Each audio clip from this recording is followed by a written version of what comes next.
J'espère que je vous ai pas pété les oreilles avec mon hello. On est en lumière naturelle aujourd'hui les amis, j'ai la flemme, voilà. Vous allez bien, ça fait mais tellement longtemps. Comme vous avez pu voir, je pense si vous m'avez suivi sur Insta, je vous mettrai mon Insta ici si vous ne me suivez pas.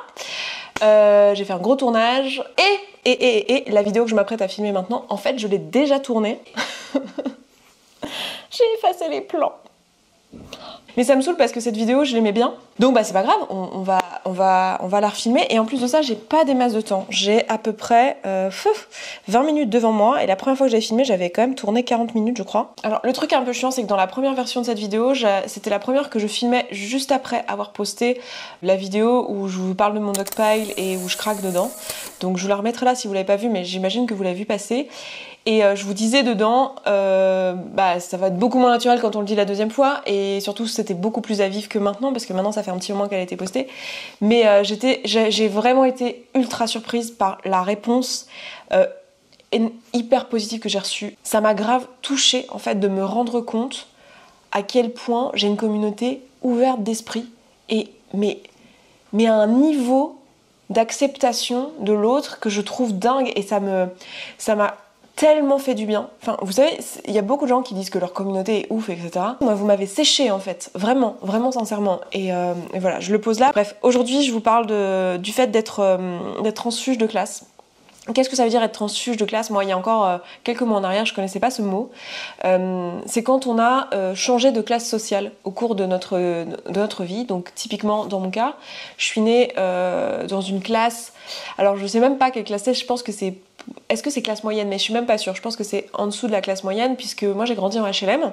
Voilà, j'ai grandi en HLM. Avant d'être en HLM, ma mère avait fait la demande d'un HLM et elle a mis plusieurs années à l'obtenir. On était dans une maison qui nous avait été prêtée et qui était insalubre, où il n'y avait pas l'eau chaude, il n'y avait pas l'électricité. Donc voilà, c'était dans les années 90. Ma mère est commerçante ambulante. Donc commerçant ambulant, c'est quand vous faites les marchés et les foires. Elle a fini par avoir un magasin plus tardivement dans sa carrière, mais en tout cas quand moi j'étais enfant, j'ai grandi sur les foires et sur les marchés avec une maman qui m'a élevée toute seule pour la majorité de mon enfance. Voilà, dans cette classe sociale-là, moi j'ai grandi avec un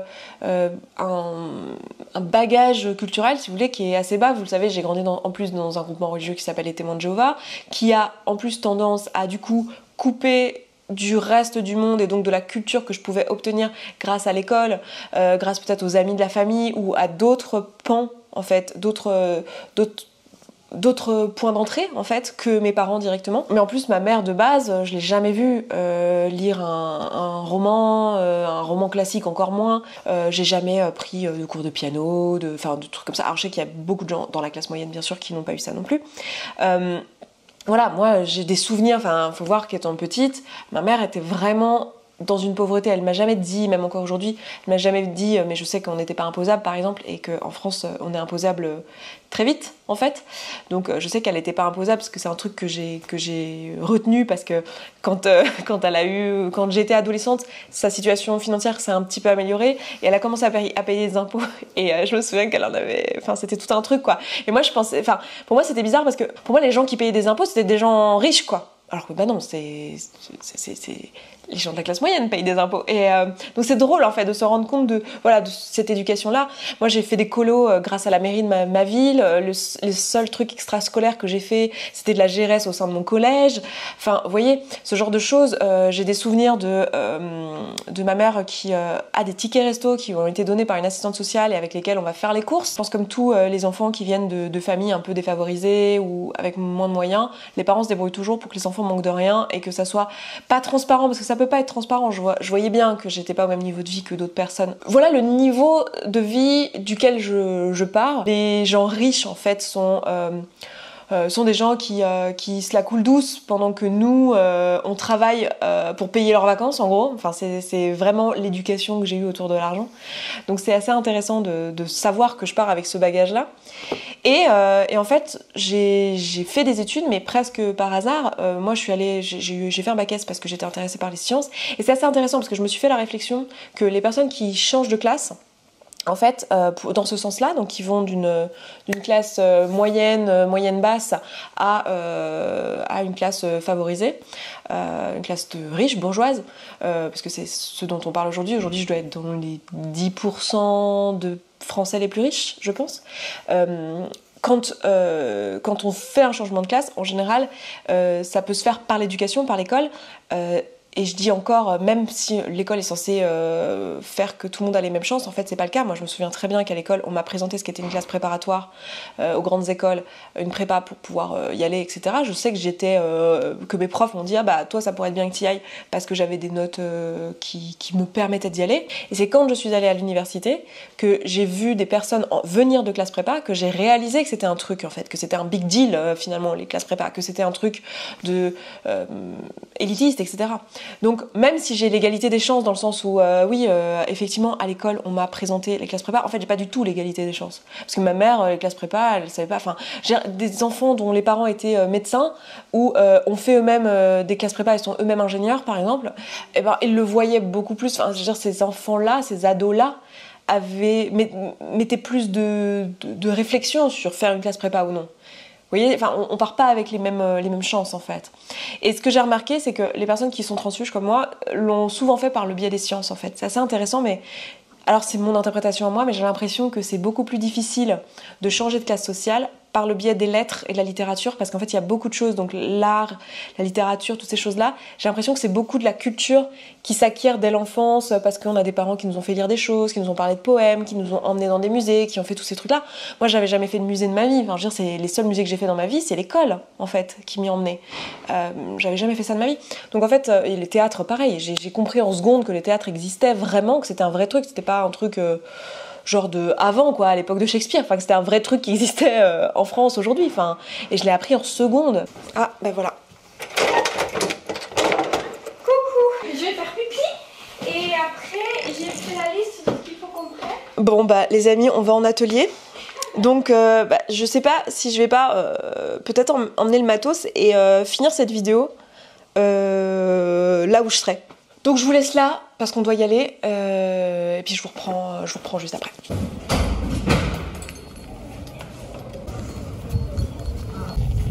Déjà c'est stressé parce qu'on est arrivé en retard et dire que moi je voulais finir de tourner ma vidéo genre tranquille, j'en ai encore pour une demi-heure mais tout va bien. Alors on n'est pas chargé du tout. Non, ça va, c'est ok. On a des tapis de yoga partout parce qu'ici nous avons une prof de yoga. Ici nous avons une sexologue. Hello. Voilà, c'est un atelier sur la sexualité. Et ça c'est Jess qui est stressée parce qu'on est dans les bouchons et qu'elle est responsable du temps et qu'on est tout à l'arrache et qu'elle est là en train de nous dire non. Mais t'adores ton job. Tu sais, mais j'aime trop, mais tu sais que maintenant elle a fait elle a fait un tableau avec les typologies MBTI, ton signe astrologique, tout ça, et toutes les filles de l'équipe, tous les filles et garçons de l'équipe ont rempli. Et en fait, je regardais, il n'y en avait aucune qui avait été, qui avait think. Toutes c'était des feelings, tu vois. On est toutes des F. Et j'étais là en mode, ah mais comment tu veux que je fasse? Même plus que ça, on est beaucoup à être des NF. Donc en gros, on est des hippies quoi. On cherchait pas. ENFP, moi. ENFP, même aussi. On est 3 ENFP ici. Et il y a beaucoup de ENFP dans l'équipe et beaucoup d'INFP. Donc autant vous dire que c'est hippieland quoi. Il y a que moi qui suis ISTJ. C'est la fille, on rigole pas là.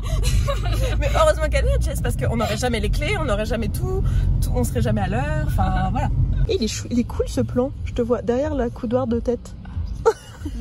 Du coup voilà ma chambre. Je pense que je vais pas utiliser la baignoire en baignoire, mais me voilà dans ma chambre. Tadam! Très jolie chambre. Cette fois-ci j'ai pas la vue sur le jardin, mais j'adore cette maison. On vient souvent ici faire des immersions. C'est un endroit magnifique. Donc je vais me poser et prendre la suite de la vidéo que j'avais commencé à Paris. J'étais en train de vous parler de mon statut social étant enfant, etc. Bon, bref, pour mon enfance, j'ai pas eu accès à plein de choses que beaucoup d'autres enfants d'autres familles ont eu, mais c'est pas pour m'en plaindre ou quoi, hein, c'est vraiment juste pour l'exposer, pour le dire. Les lettres, le théâtre, toutes ces choses-là, en fait, c'est compliqué si on n'a pas été exposé à ça dès l'enfance, en fait. C'est mon constat et ma petite explication à moi de comment j'ai pu changer de classe finalement relativement facilement. J'ai l'impression que c'est parce que je l'ai fait par le biais des sciences, en fait, par le biais des études scientifiques. Donc j'ai fait de longues études scientifiques et en fait, À l'université, j'ai rencontré des personnes d'autres milieux sociaux. J'ai rencontré des personnes qui venaient de familles dans lesquelles la question, c'était pas est-ce que je vais faire des études ou pas, ce qui était la question dans ma famille, mais la question c'était plutôt quel doctorat je vais faire dans ma vie, quoi. Moi je savais pas ce qu'était un doctorat avant d'être en licence en fait. Typiquement, je savais pas qu'on pouvait être docteur de autre chose que le docteur, le médecin que je vois, et je veux dire, il n'y a pas de mal à ça, hein, mais vraiment je ne savais pas qu'on pouvait être docteur, que docteur c'était un niveau d'études et que c'était pas un métier. Aujourd'hui je vais évoluer avec des personnes qui sont de mon nouveau milieu social, et je continue d'évoluer avec des personnes qui sont de mon ancien niveau social.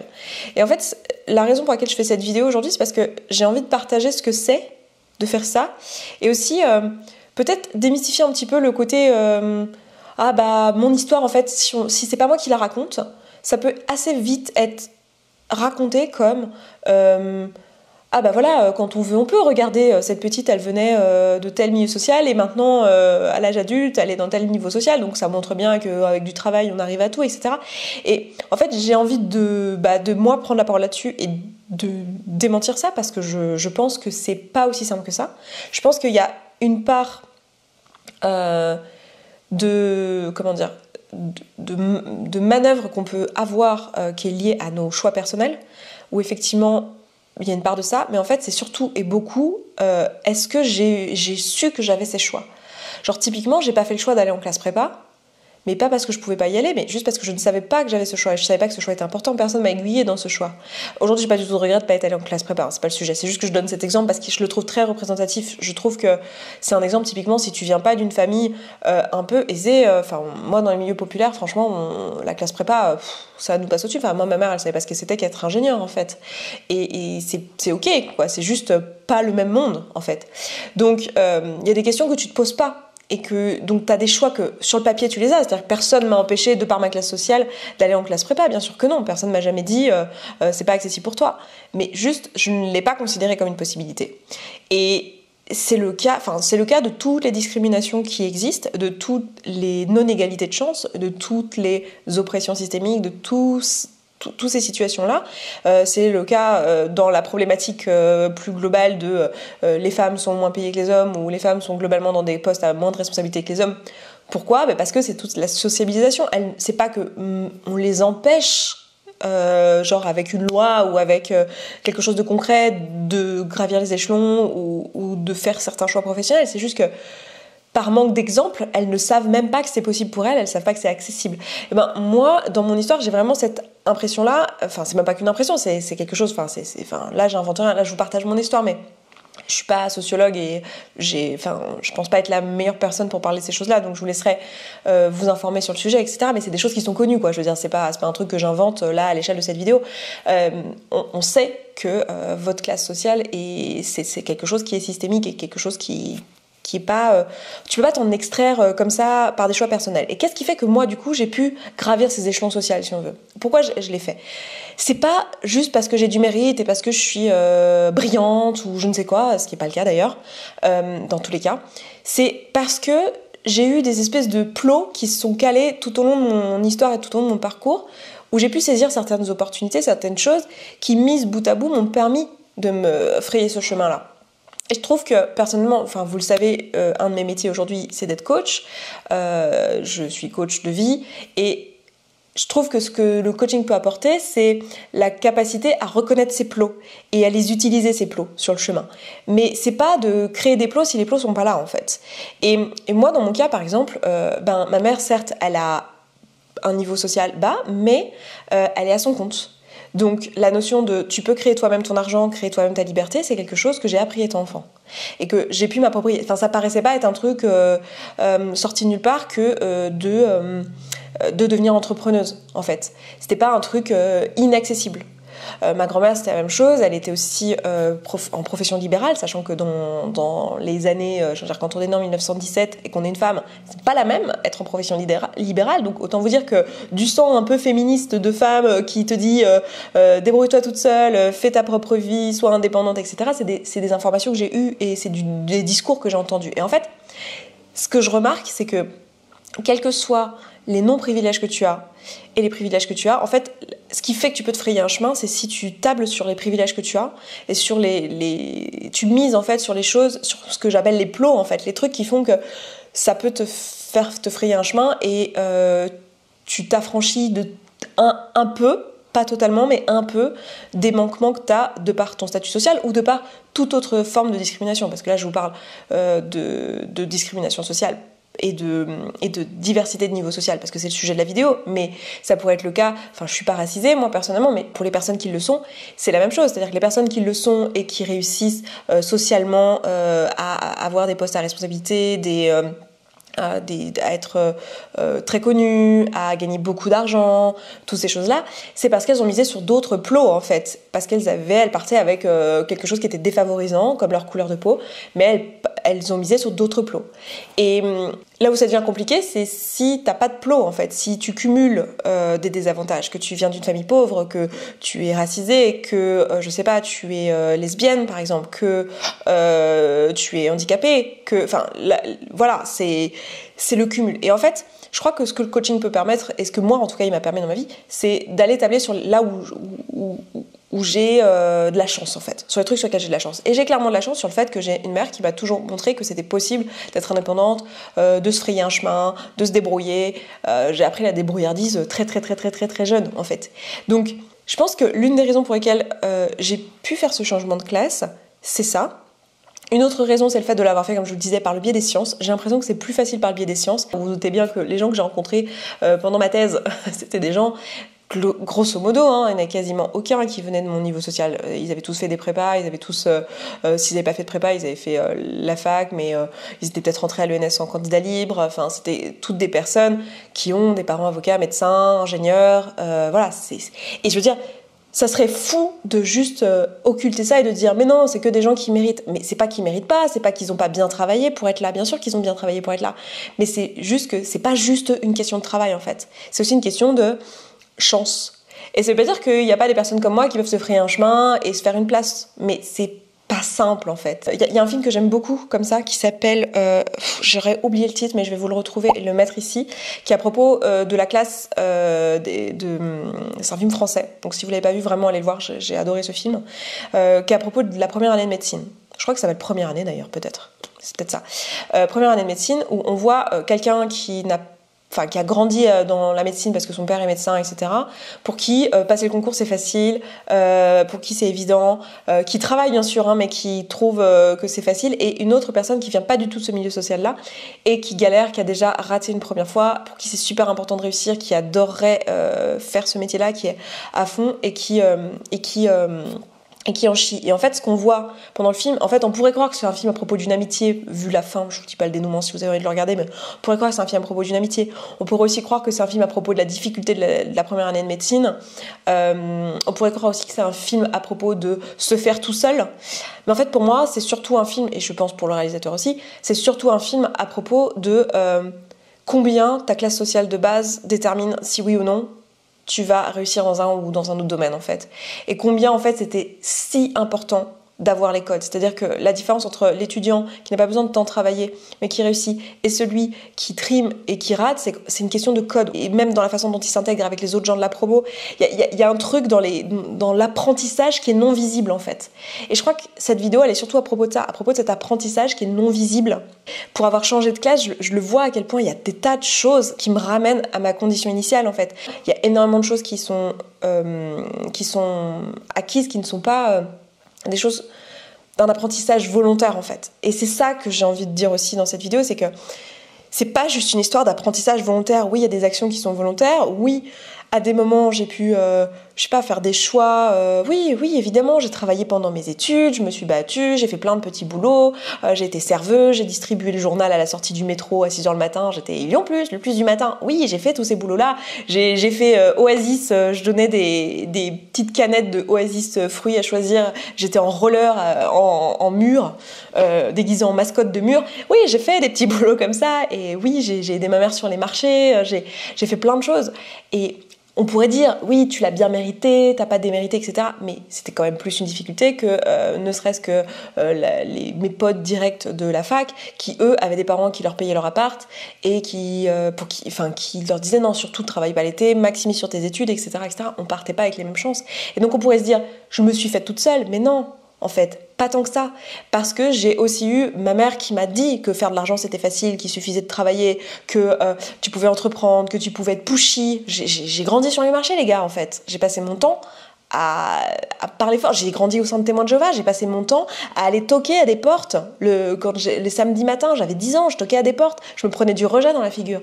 Et ça m'a appris des choses, en fait. Et c'est ces plots-là que j'ai attrapés. C'est ce que je vous dis en termes de plots, c'est ça que j'ai attrapé au vol et qui m'ont permis de le faire. Je veux dire, moi, je reste quand même une femme blanche avec un passing hétéro qui présente bien. J'ai vite acquis les codes, en fait. Alors, je fais des ratés socialement. Je vous en ai déjà parlé plein de fois. J'ai du mal à me faire des amis et tout. Je fais des ratés socialement.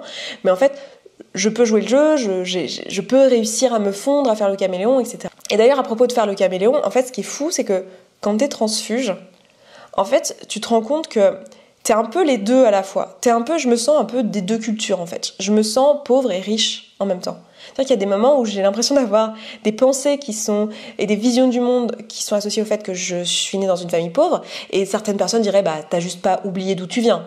Oui, certes, mais il y a aussi des moments où, en fait, j'ai des pensées de riche, quoi.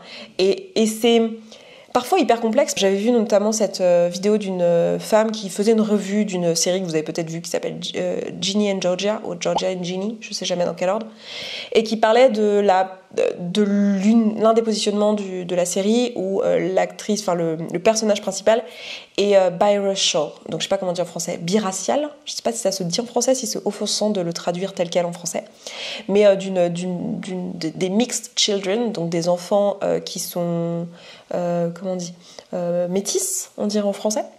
Et cette personne expliquait que le film allait pas assez loin, bon bref, que la série allait pas assez loin, mais elle expliquait son expérience et elle parlait du fait qu'elle était à la fois blanche et noire, et que ce qui était fou, c'est que dans sa famille noire, on allait critiquer les blancs, parce que bon, aux États-Unis, les personnes de couleur noire en général sont issues de l'esclavage, alors que chez nous, on est plus issus de l'immigration. Mais là, en l'occurrence, aux US, il y a quand même une forte culture autour de l'esclavage, un fort bagage autour de l'esclavage. Non pas qu'il n'y en ait pas en France, mais enfin bref, c'est pas le sujet de la vidéo et je suis pas du tout la meilleure personne pour en parler, mais voilà. Et du coup, elle expliquait que pour sa famille noire, en fait, les blancs, c'était des gens qui avaient soumis leur peuple pendant une période, quoi. C'était des méchants, c'était des personnes qui leur avaient fait du mal, qui avaient fait du mal à toute leur race, en fait. Et c'était, voilà, il y avait ce truc-là de c'est des mauvaises personnes. Et toi, quand tu es mixed race, quand tu es les deux, en fait, tu te sens un peu imposture où la personne va te critiquer finalement sans s'en rendre compte, dire bah toi tu es oppresseur alors que toi tu te sens aussi noir et aussi blanc. Et quand tu te retrouves à l'inverse dans des familles de blancs ou avec des blancs, bah ils vont faire des blagues racistes sans s'en rendre compte, puis toi tu vas être là genre oui mais moi je suis aussi noir, et puis on va te dire des trucs genre oui mais toi c'est pas pareil. Ben, je dis pas que c'est comparable, hein, évidemment, toutes les oppressions sont pas toutes comparables, et je saurais pas dire qu'est-ce qui fait le plus souffrir. Est-ce que c'est le fait d'être racisé ou le fait d'être pauvre? Honnêtement, je pense que c'est même pas le débat. Enfin, je veux dire, est-ce qu'on peut ne pas débattre de ça? Enfin, la souffrance humaine, c'est la souffrance humaine. Et la souffrance, c'est la souffrance tout court d'ailleurs. Et bref, c'est pas le sujet, quoi.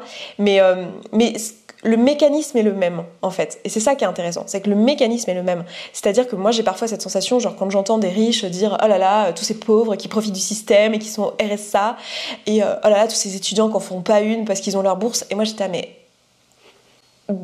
tu vois, genre, voilà, et quand à l'inverse j'entends dans des milieux un peu pauvres ma mère dire des trucs du genre, elle est capable de dire des trucs du genre oui puis tous ces riches qui en glandent pas une et c'est mes impôts qui leur payent une place au soleil, et moi je suis là je connais des personnes riches qui travaillent quand même beaucoup et qui payent énormément d'impôts. Justement, c'est leurs impôts à eux qui payent le système, tu vois, genre des trucs un peu comme ça, et du coup je me sens un peu... C'est pas imposture, je sais pas c'est quoi le terme, mais en fait j'avais envie de parler de ça dans cette vidéo, de ce sentiment en fait d'être le cul entre deux chaises, et je crois que c'est quelque chose à la fois qui est assez inconfortable et en même temps quelque chose d'important à partager, et c'est pas un truc dont je me plains vraiment. Je veux dire, c'est inconfortable, mais c'est pas un truc que j'aurais envie de changer. Enfin, moi, je trouve ça beau, ce mélange, en fait. Je trouve ça beau le fait que y ait... Enfin, moi, je me sens très riche de ça, en fait, sans mauvais jeu de mots.